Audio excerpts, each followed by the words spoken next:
রোহিত বিরাট এ যেন এক প্রাণবন্ত রূপকথার রাজা।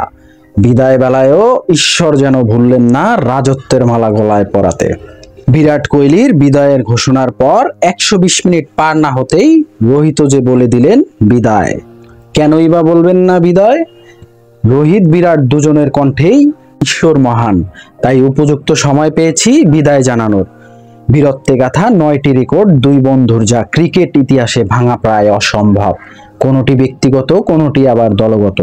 প্রথমটি হলো এবারের বিশ্বকাপে কোনো ম্যাচ হারেনি ভারতীয় দল। গ্রুপ পর্বে আয়ারল্যান্ডের বিরুদ্ধে ম্যাচ বৃষ্টির কারণে বাতিল হয়। ফাইনাল সহ বাকি 8টি ম্যাচেই জয় পেয়েছে ভারত। প্রথম দেশ হিসাবে অপরাজিত থেকে টি-20 বিশ্বকাপ জিতল ভারত।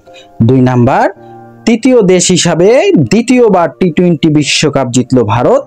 ইংল্যান্ড এবং ওয়েস্ট ইন্ডিজ ছাড়া আর কোন দেশের এই কৃতিত্ব নেই। 3 নাম্বার, ভারতের 1 নাম্বার ক্রিকেটার হিসাবে দ্বিতীয়বার টি-20 বিশ্বকাপ জয়ের স্বাদ পেলেন রোহিত শর্মা।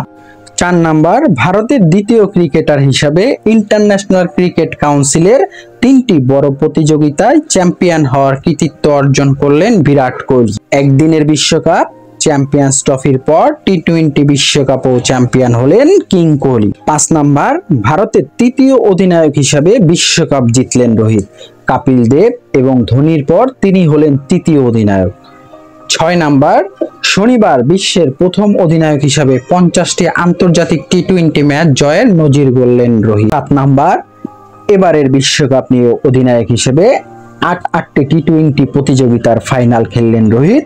8টি ফাইনালেই জয় পেলেন অধিনায়ক রোহিত।